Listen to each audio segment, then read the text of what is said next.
Hey everybody, welcome to the summit. How's everybody doing this morning? Awesome. We are so glad if you have decided to join us here or people that are watching online. We are in the final week of our series called Nah, I'm Good.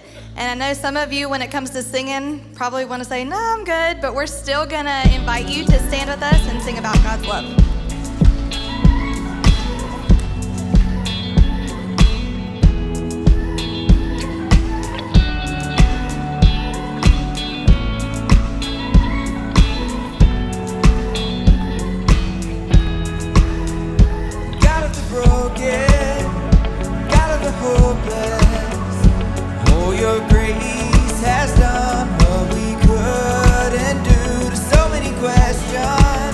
God, you are the answer.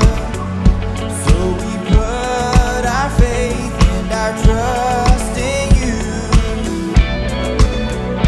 Your love, God, is what we need.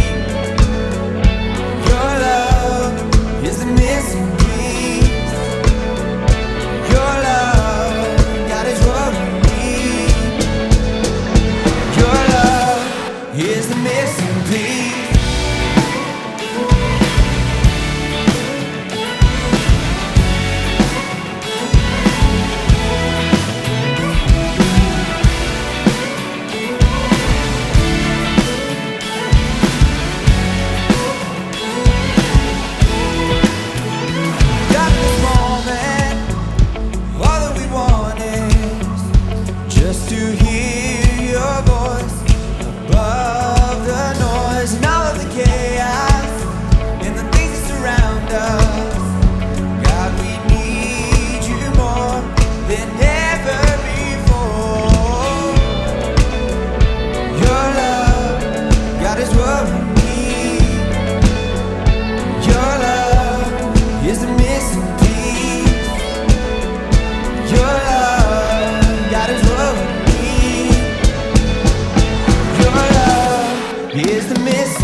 There's a grace when the heart is under fire.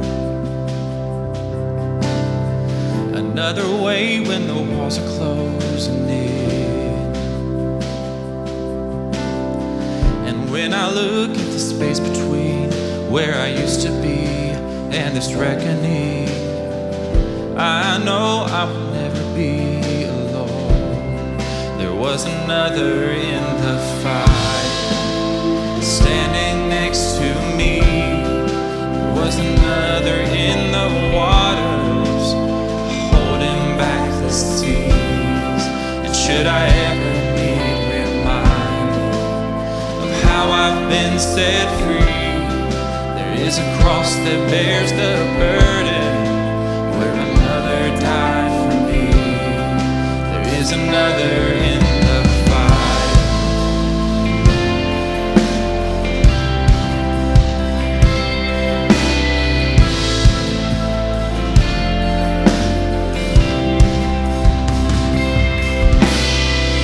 All my death left for dead beneath the waters. I'm no longer a slave to my sin anymore. And should I fall in the space between what remains of me and this reckoning, either way I won't bow to the things of this world. And I know I will never be alone. There is another in the fire standing next to me. There is another in the water holding back the sea. And should I ever need reminding, will power set me free? There is a grave that holds nobody. Now that power lives in me. There's another in the fire. Oh, there is another in the fire. Oh, there is another in the fire. Oh,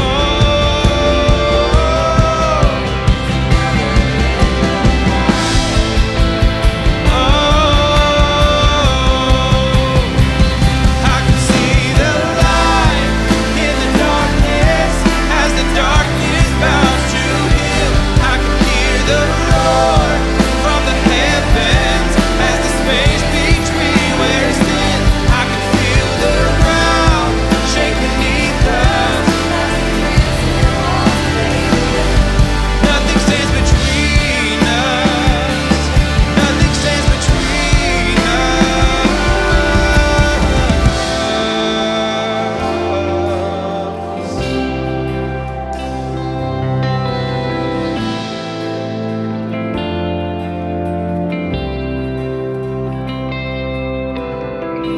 There is no other name but the name that is Jesus. He who was and still is and will be through it all. So come what may in the space between all the things unseen and this reckoning,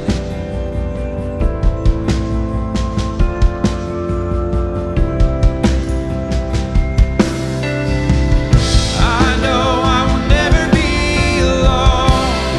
There'll be another in the fire standing next to me.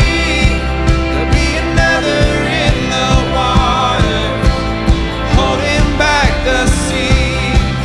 And should I ever need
where you'll be.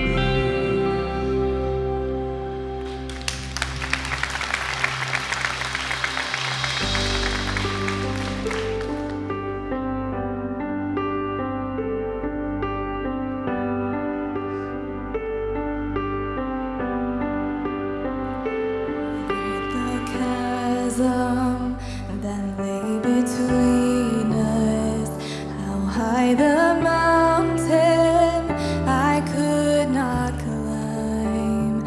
In desperation, I turned to heaven and spoke your name into the night.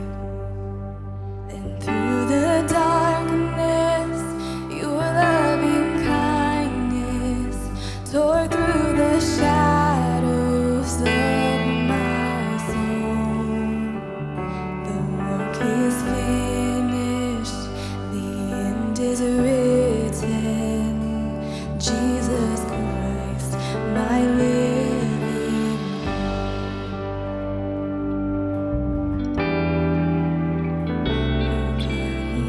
imagine so great a mercy, what heart could fathom such boundless grace? God of ages stepped down from glory to wear my sin and bear my shame. The cross has spoken. I am forgiven. The King of Kings calls me his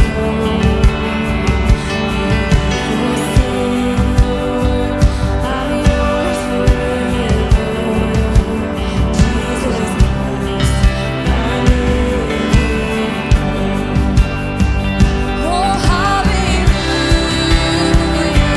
Praise the one who set me free. Hallelujah. Death has lost its grip on me. You have broken every chain. There's salvation in your name. Jesus Christ, my living hope.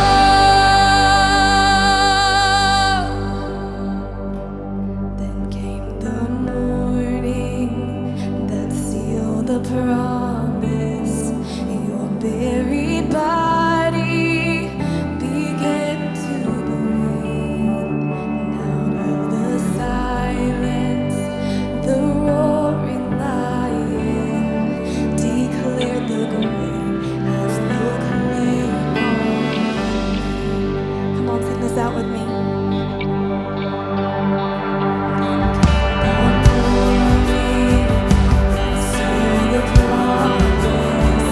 Your buried body began to breathe, and out of the silence, the roaring lion declared the grave has no claim on me.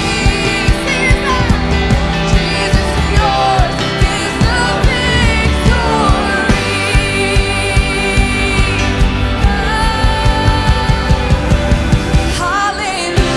Hallelujah. Praise the one who set me free. Sing it. Death has lost its grip on me. You have broken every chain. There's salvation in your name. Jesus Christ, my living hope. Oh, hallelujah. Praise the one who set me free. Hallelujah.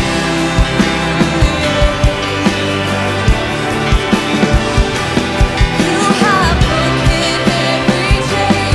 There's salvation in your name. Jesus Christ, my living hope.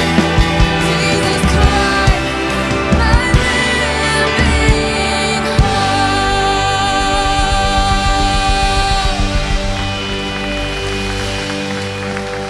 God, we come to you this morning and we are so incredibly grateful that you are our living hope through every circumstance, God. And I just pray that for all of us in this room that are feeling maybe a weight of needing to take a next step, but we feel like saying, no, I'm good. I'm comfortable where I'm at. God, I just pray that you would give us the confidence that we need to be able to trust in you and in you alone so that we can move forward and we can be the move for you, God. We love you. We thank you. We ask all of this in your mighty name. Amen. Thank you guys so much for singing with us. You can go ahead and have a seat.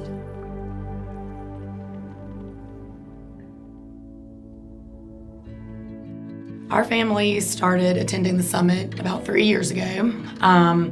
We were in a time in our lives where we were just kind of going to church, going through the motions.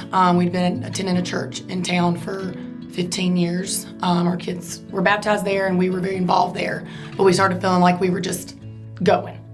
Then I heard about Summit, Jamestown, and I thought, sounds kind of interesting. Our family loves contemporary Christian music, and we thought maybe Summit will be kind of like that. So we decided to go. How'd that work out? Reluctantly. Yeah. I was reluctant to go at first, but the rest of the family said we're going, so I was like, all right, I'm coming too then. And, kind of from there, the rest was written. For us, we enjoy, connecting with other people, having relationships, friendships with other people, and I think we've gotten so much ourselves from Summit, and we've seen the growth not only in us individually but within our kids, and we want to share that with others. Mm-hmm. I get nervous, like if we've invited somebody and I'm like, okay, come on, we got to get ready for church. Everybody get ready. We got to be there and meet them in the hallway. That hallway in Jamestown can be a long, intimidating hallway, so I want to make sure that they're not walking by themselves. We didn't know very many people at all when we first came, and so that was a great opportunity to get to know more people on a more personal level rather than just coming to service, and it really just worked out great. The more involved we got, the more at home we felt. I think that what's neat for us is that we've been there for 3 years now, and some of the people we've invited now work there. The last time there was baptisms, I think all of them we had invited. So I just sat there during the baptism in tears, just of joy that how awesome that a small conversation by the pool or at work or in someone's home just like sparked an interest, and now their whole family's coming and a child has decided to be baptized.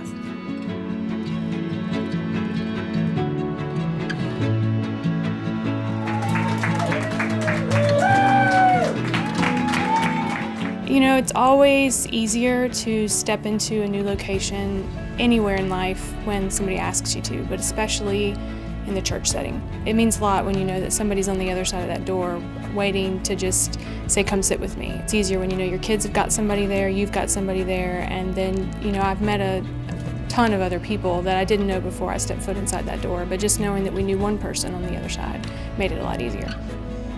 Definitely the next step that we all need to take is just continuing to invite people. And for me personally, it's just about being authentic. This is where I'm at. This is what my church has done for me. This is what, the role that Summit plays in our lives with our children and with our marriage. And it's the best feeling in the world to see the people that you invited to walk through the doors and then to see God move in their lives. Anytime you're feeling that nudge or you're feeling led to share it, because you never know what that person is looking for, and if you're feeling that nudge, there's a real good chance that they're looking for a church home. I love stories like that.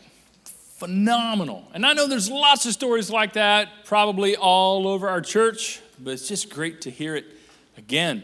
And it's going to tie into what we're talking about here in the next few minutes, but I am so glad that you've joined us on this holiday weekend for the final week of Nah, I'm Good, a series where we've been talking about the things that God has called all of us to individually as His followers and as an organization, as a local church, that often we stiff arm and we're like, nah, I know, but no, I'm good, not me. And so we're going to talk about another one of those as we wrap up this series this week. So we're glad that all of you have joined us. And if you are at the mountains or at the lake or at the beach, we love you.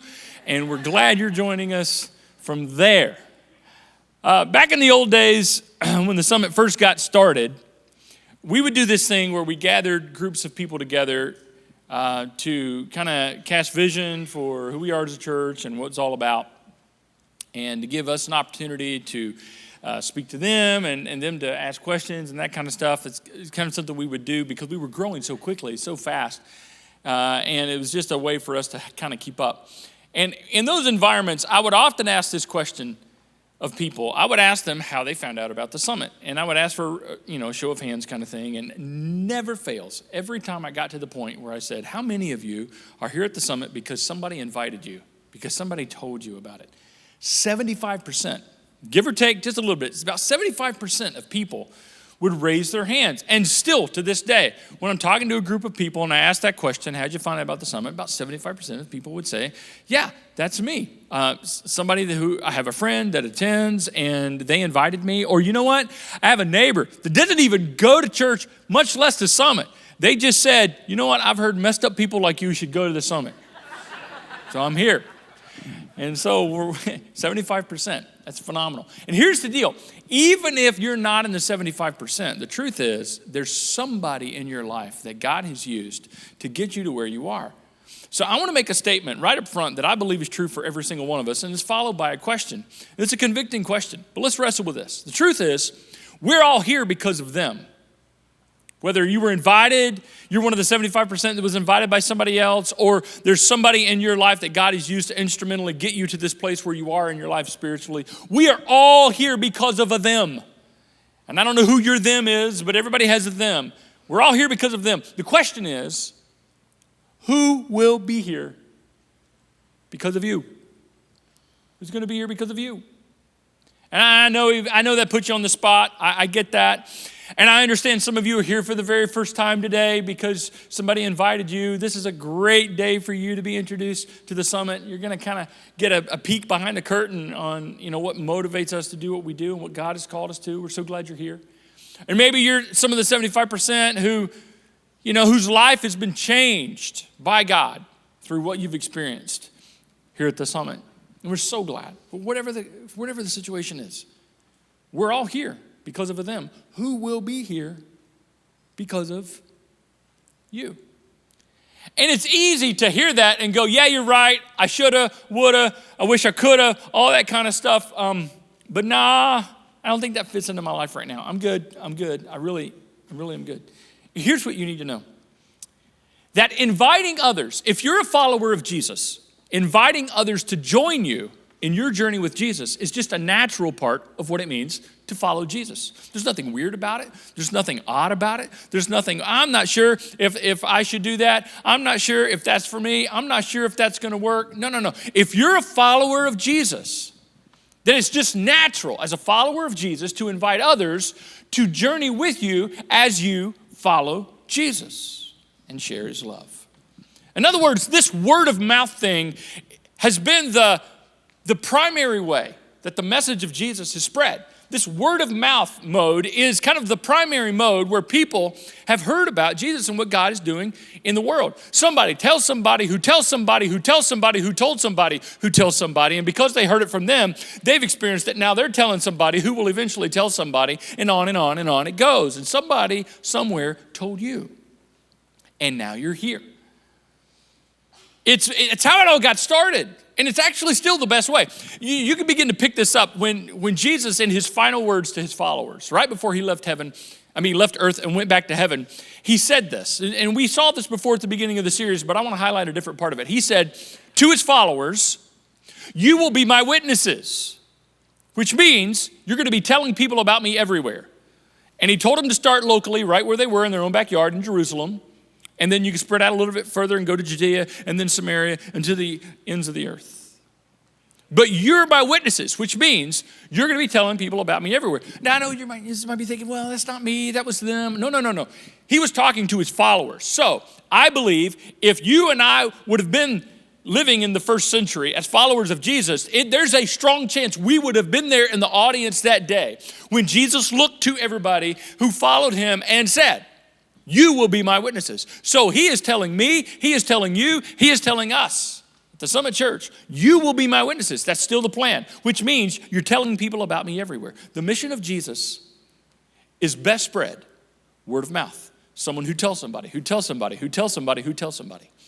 This is how Jesus' disciples, a lot of them, found themselves following Jesus. I'm talking about his big 12, right? The first 12, the big guys.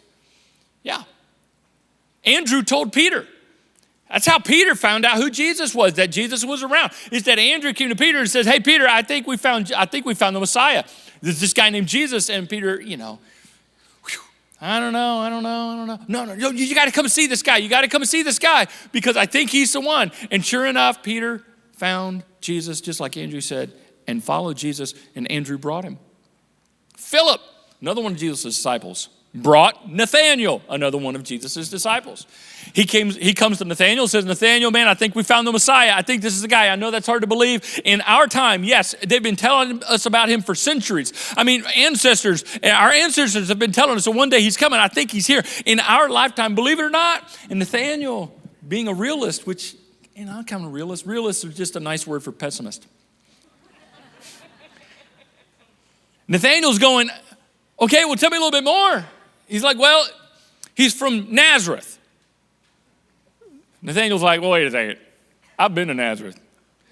Can any Messiah, can any good thing come out of Nazareth? Are you sure? Nazareth? Are you sure? Because I've been there. We have vacation there. We're not going back. And it's just like, no, it's just a normal place.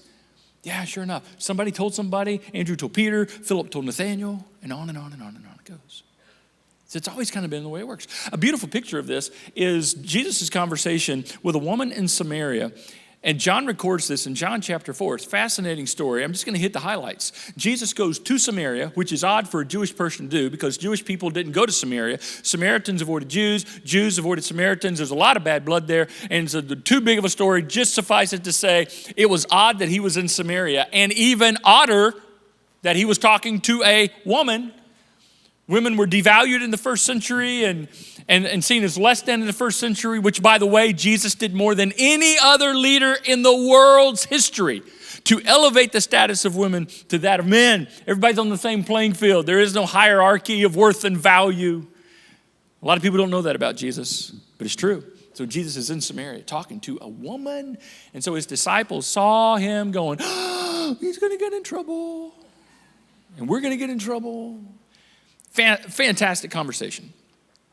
In the conversation between Jesus and this woman in Samaria, Jesus, in no uncertain terms, revealed to her that he is the Messiah, the Son of God, the Savior of the world, who would soon die for the sins of the world.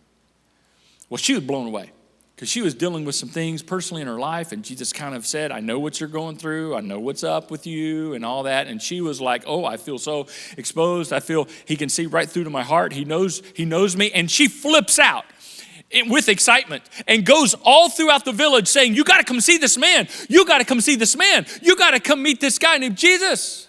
And watch what happens. As she was telling everybody, many Samaritans from the village believed in Jesus. Why?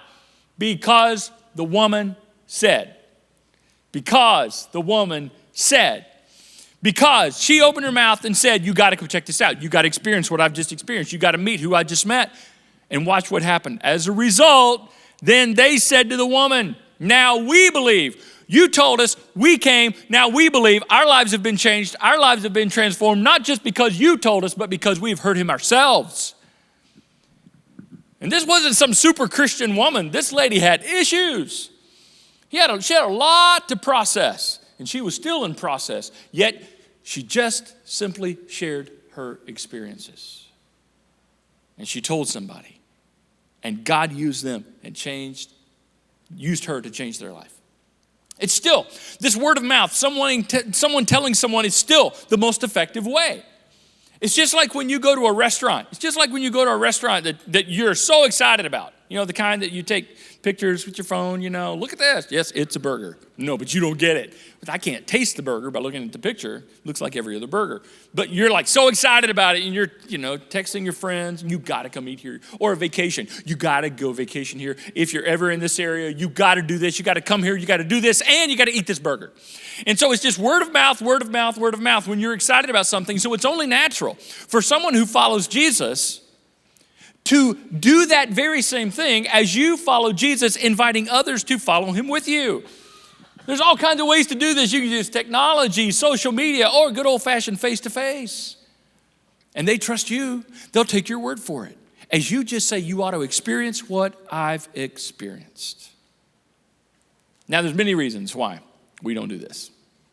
And again, we're in a series called Nah, I'm Good. There's many reasons why. We would look at inviting someone to church or sharing with them your story, how God has done great things in your life, and go, nah, I know I probably should, and it'd be nice if I could, but you don't understand. I'm kind of an introvert. I kind of like to keep to myself, blah, blah, blah, blah. I get it. I'm a borderline introvert. It may surprise you, right? I don't seek out ways to go hang out with bunches of people. Yeah, surprise. And so, This you see a different part of me on Sundays, but I totally understand that. I totally understand that. The whole introverted, I'm not quite so sure if I want to instigate a conversation. I talk to people enough as it is all the time. So I want to just kind of put some things up on the screen in this next slide that I think you may identify with, that keep us from doing this. Right? It could be right up front, and I don't think this is a problem here. I hope it's not a problem here, but it could be you're too embarrassed to invite somebody to church. Like, I don't want to invite them to church.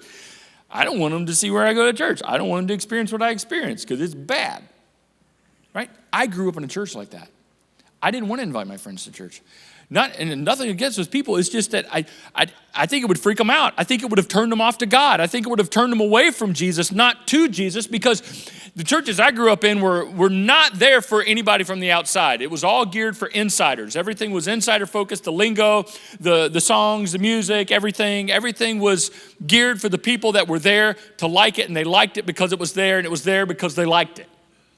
And they didn't want to change anything. Because we got it the way we liked it, and it's been this way for 75 years, and if you don't like it, you don't have to come. Right? One of those things. And so, I'm not going to invite my friends to that. Maybe that would turn them away. But I don't think that's the problem here. I hope it's not a problem here. If it is, don't tell me. No, actually, if it is, tell me. Because we're going to fix that. Because we don't want it to be that way. We try to do things with excellence here at the summit. Staff and volunteers, we do things with excellence so that it's a place we have designed with your first-time guest in mind, which means it's designed with you in mind as well because you were once a first-time guest. That's so very important to us. One of the greatest compliments we can get as a church is when someone comes up to us and says something like, hey, you know what? This is the first church I've ever been to where I could actually invite my friends. This is actually the first church I've ever been to where I want to invite my friends. And that's a compliment. That's a compliment. Walt Disney said this, and I don't know when he said this. It's fantastic. I wrote it down, and I just want to share it with you. And I want you to think about Disney. If you've ever been to Disney World, Disneyland, or any of the theme parks, I want you to think about your experience when you hear these words. This is what Walt Disney said. You need to do what you do so well that people will want to see it again and bring their friends. Did he do it? Absolutely, he did. Do what you do so well. Whatever it is you do what you do so well that people will want to see it again and bring their friends. Now, that's with theme parks. Imagine we have the message of Jesus Christ. Now, you can have a life-changing experience at Disney, but going to Disney will not literally change your life. The message of Jesus can literally change your life. And since we have the most important thing to say in the world, why not say it with such excellence and such excitement and such conviction and do it so well that people want to hear it again? I want to see it again. I want to experience it again. And I'm bringing my neighbor. And I'm bringing the guy I work with down at the office. And I'm going to bring him. I'm going to bring her. I'm going to bring them. I want to see it again. I want to bring my friends. You see that? We don't want anyone to be embarrassed. I don't think it's a problem here, but you need to know. If that's you, we design what we do here for you to not have that be an issue. Secondly, it's personal. I don't invite people to church. I don't get up in people's spiritual business because that's personal. That's personal. It's none of my business what they do. That's just between them and God. And hold on just a second. I don't know who started that mess. I don't know where that came from. I don't know who along the way in Christian world started this whole thing, well, that's just between me and God. That's just between me and God. That's just between them and God. But that's nowhere in the scriptures. Nowhere, nowhere, nowhere, nowhere, nowhere, nowhere, nowhere. Old Testament, New Testament, you're not going to find that teaching. I don't know where we got that. It's none of your business. That's just between me and God. No, you're confusing two words. They both start with P, but you're confusing two words. You're confusing the word personal and the word private. Yes, your spiritual life is personal, but it's not private. It's never private because we live our lives out loud.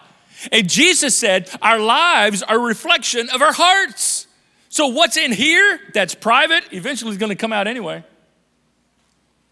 So it's personal, yes, but it's never private. We live our lives out loud. So this whole thing of, well, I can't have a conversation with them, and that's none of their business, and that's none of my business, that's just a line that drives people to apathy. You don't keep the most incredible thing that's ever happened to you in your life to yourself, right? Can you imagine, the day after your wedding, saying, yes, we're married, I love you, and spend the rest of my life with you, but I'm not going to tell anybody we're married, okay? Just going to keep you to myself. It's nobody else's business that we're married. Now, she leave your butt.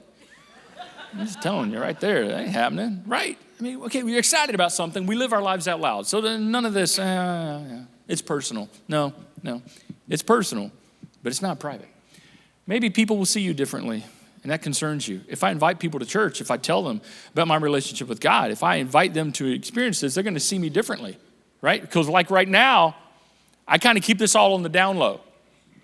And if I say, hey, why don't you go to church? It's going to be like, you go to church? Seriously, you go to church? Hey, Bill, he goes to church. No, she goes to church. Right? And if they know I go to church, they may expect me to live differently.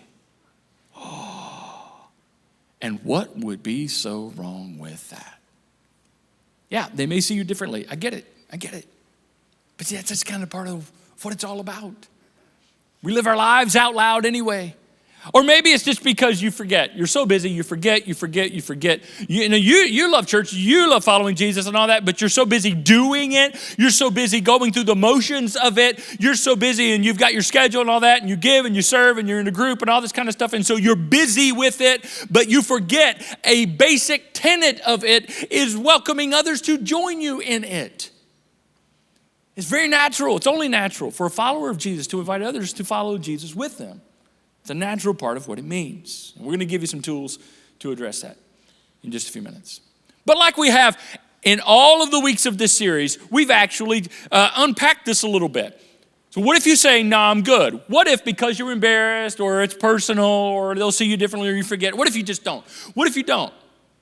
What happens if you don't invite people? First of all, someone will miss out. Someone will miss out on what you've experienced here at the summit and what God has done in your life because of that. And someone may miss out on coming to know Jesus personally because you didn't tell them, because you didn't invite them. You say, well, that's a lot of pressure. You can see it that way, or you can see it as an opportunity. Someone you know won't know what you know. And that's important. So there's somebody you know who won't come to know who you know and come to know what you know if you don't invite them, if you don't tell them. Now listen, let me clarify. I love this church. I am so excited about this church, and I love the volunteers, and I love this place, and I love what we experience here. But here's the deal. It's not about the summit. It's not about the summit. This is about Jesus. And the reason the summit matters is because Jesus matters more. And the reason we invite people to the summit is not because of the summit. We invite people to this church because we want to introduce them to Jesus. We are a means to an end. And the end is to receive and share the love of our Savior, Jesus. And if you're not telling people, if you don't invite them, find that into your rhythm somehow, some way, shape, or form. Someone you know won't know. Someone will miss out. And you will also begin to lose sight of the mission. It will happen over time. The mission of Jesus. You'll miss out on it. You'll begin to lose sight of it.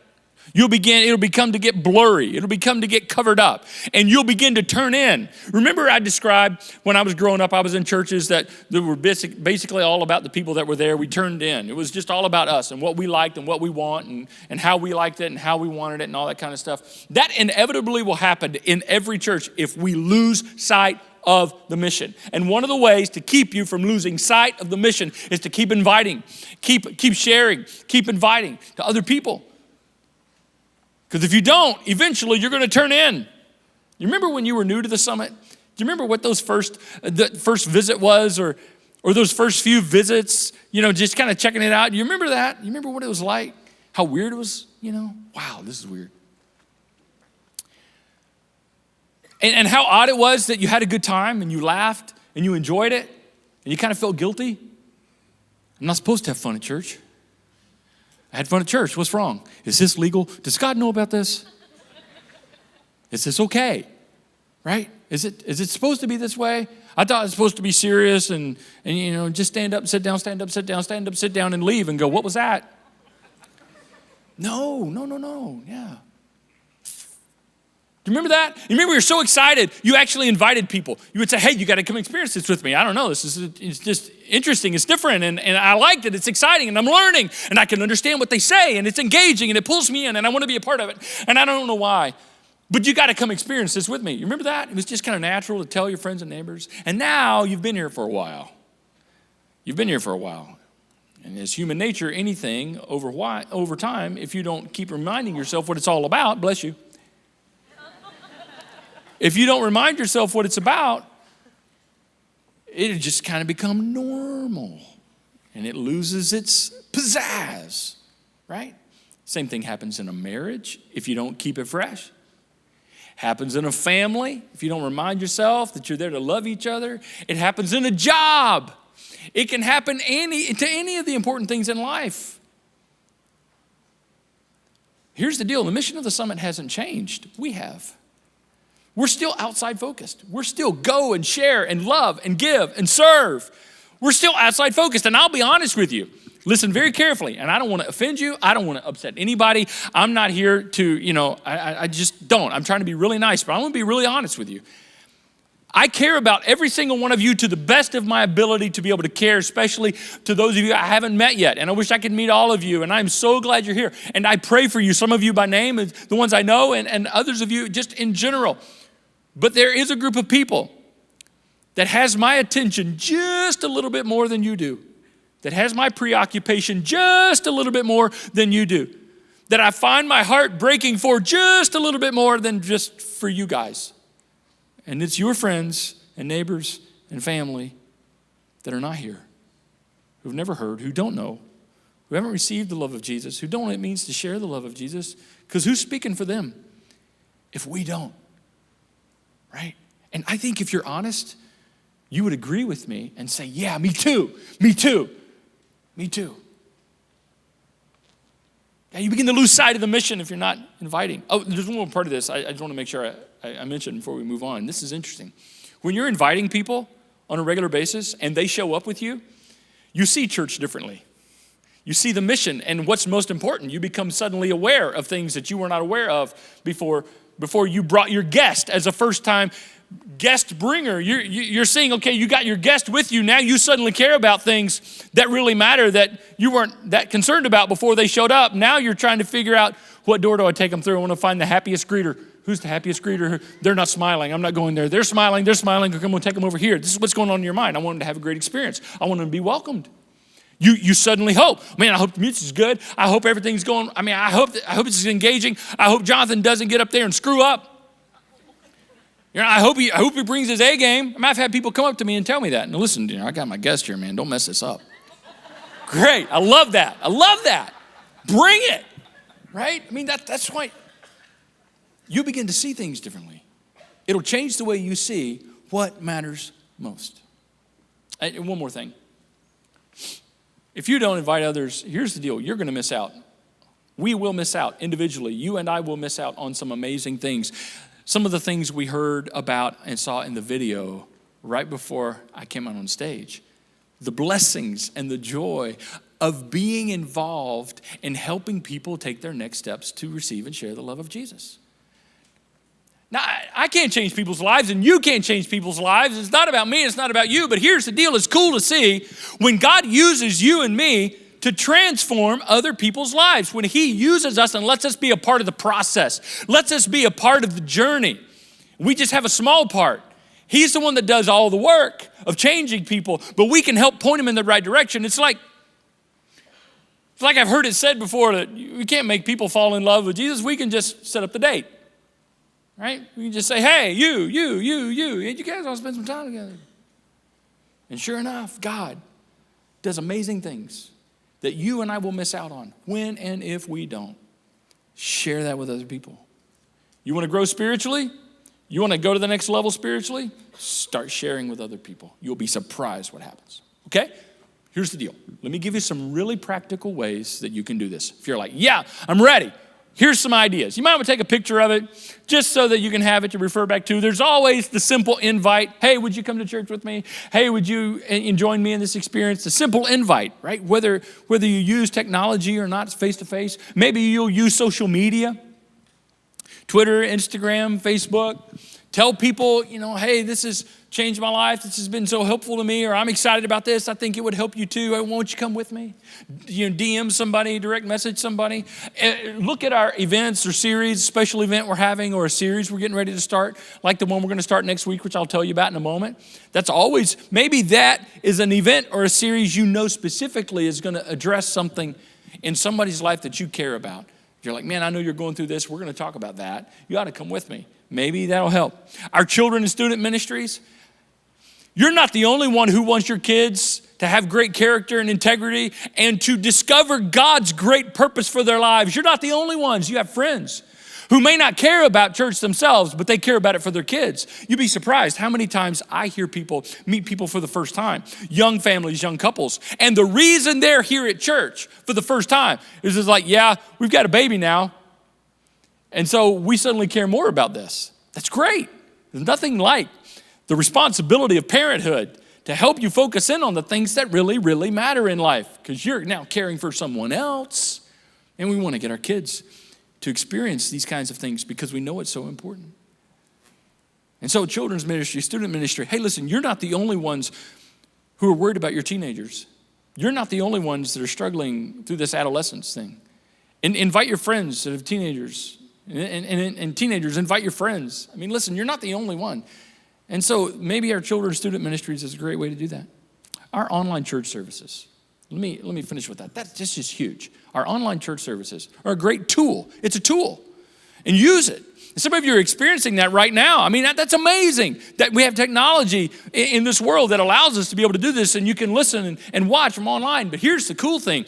We're learning is that online church is actually becoming the new front door for first-time guests. And what I mean by that is when they actually show up at a physical location, chances are the majority of them have watched online just to make sure it was safe. And we weren't weird, okay? We weren't going to do anything freaky or crazy, even more than what we normally do. And we have met people that have shown up in person for the first time, after watching online for 6 months. And they're like, okay, I'll give it a shot. Use that to your advantage. If you've got a friend, you're like, I don't know, I don't like big crowds. Okay, fine, check it out online first. Use it as a tool. Fantastic way. Because remember the quote I've shared with you every week in this series. I'm going to share it with you one more time. Since this is the final week in the series, I won't bug you with it anymore. This is the last time I'll show you. But I love this because it still applies. My friend Trevor, who pastors a church in Kentucky, I heard him say this. This is just so good. He said, we're not praying for a move of God. We're not praying and hoping God does something cool. It's better than that. We are the move of God. We are the cool thing that God is doing. We are the great thing. People, we are it. We just need to move. We just need to get going. And when you invite someone, you move and God moves. You're a part of the process. You make a move, and when you make a move, God is moving. It's just so powerful to see how all that happens. 75% of you know that. You know that. Here's what you may not know, though. There's probably somebody somewhere in your life that knows you go to church, that is wondering why you've never invited them. And they would attend with you. And they're just kind of wondering, maybe they have never said anything to me because they know I don't belong in church, or maybe what I've done is too bad, or maybe I'm not good enough, or maybe my past is too bad enough. Maybe they're ashamed to call me their friend, or maybe they haven't invited me because I don't belong there. You might be surprised who would say yes and who is waiting for you to ask them so that they can say yes. I will come experience that with you. I thought you would never ask. Yeah, and sometimes it may take more than once. It's not a box to check. I know some of you are thinking, okay, fine, I'll send out a memo. Anybody, y'all, ever want to go to church, hit me up. All right, I did it. No, it's not a box to check.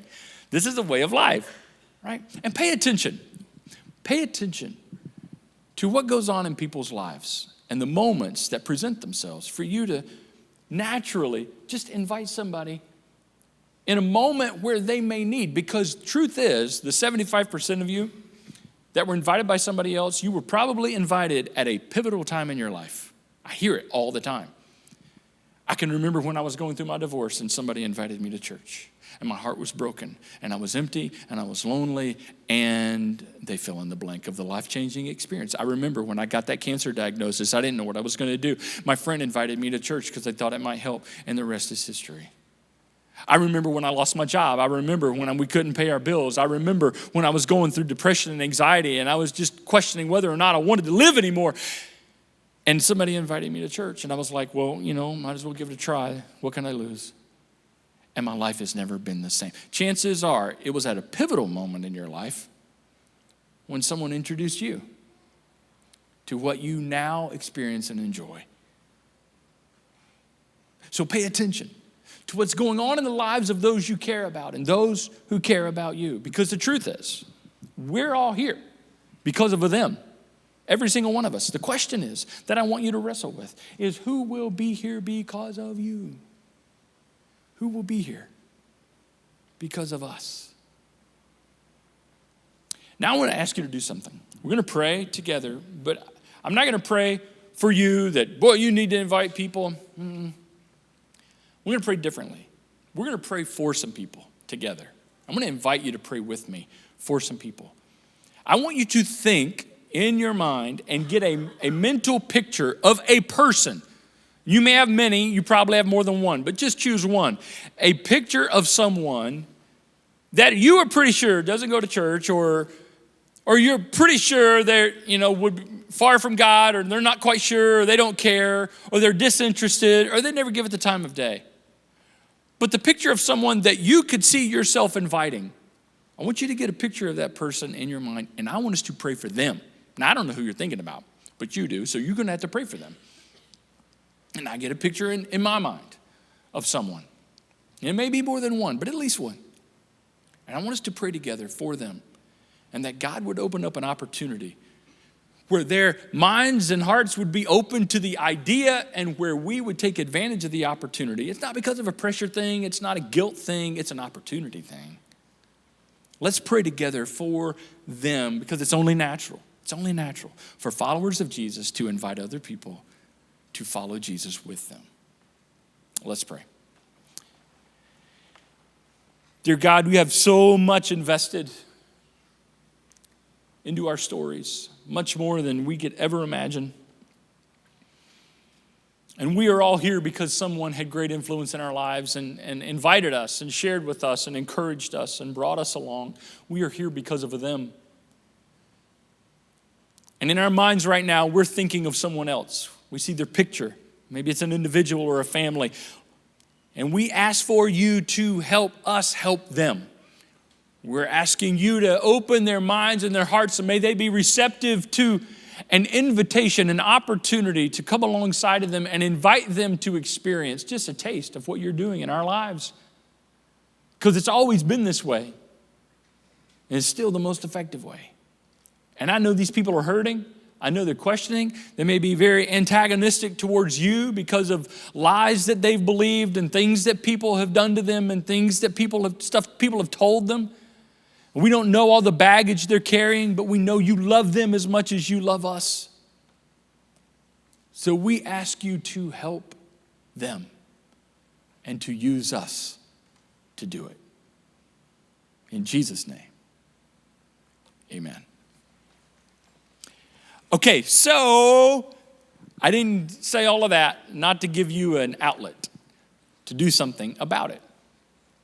Next week, we start a brand new series that is perfect for you to invite that person you were just praying for to. Perfect, perfect, perfect.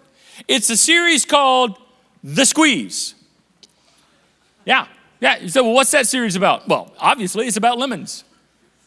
Right? No. Okay, that joke bombed.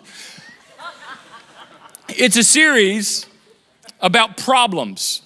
You say, well, how so? Okay, finish this with me. When life gives you lemons, do what with it? Make lemonade. See, here's the deal. Life gets sour for all of us. And right now, maybe your life is so sour you can hardly handle it. And you got way too many lemons and not enough lemonade.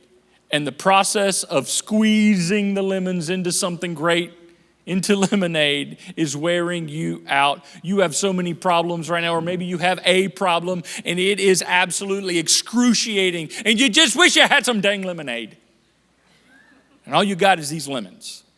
Well, we're going to do a series next week talking about your problems and the problems of your friends. You're like, what problems? Which problems? Well, it doesn't matter. Whatever problem you have. It could be a money thing, a marriage thing, a relationship thing, a parenting thing, a financial thing, a job thing, a health thing. I don't know.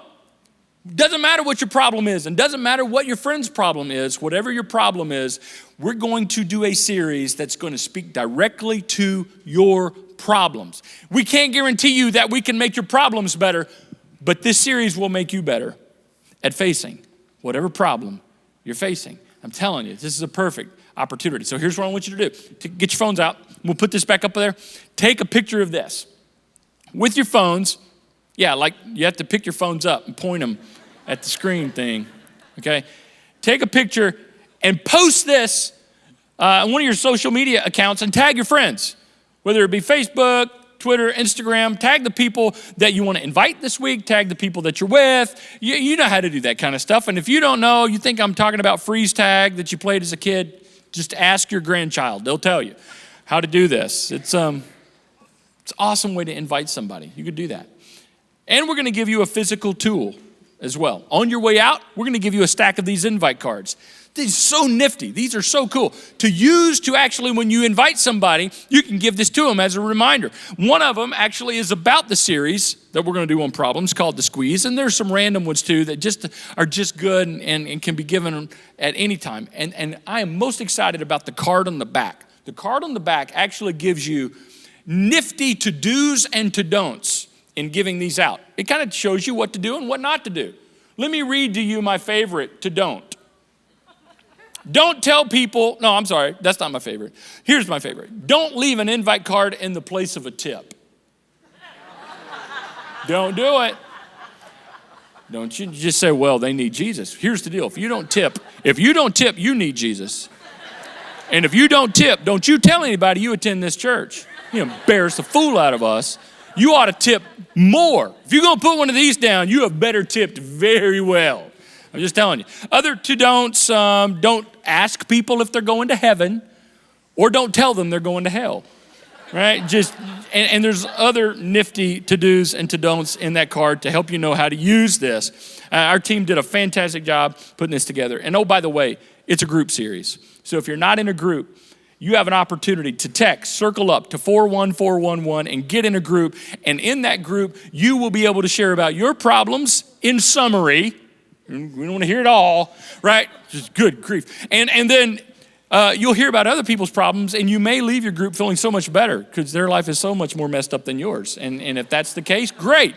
You're encouraged. So we're going to learn together about how we want to follow Jesus through our problems. Thank you so much for attending. We'll see you next week for The Squeeze. Bye.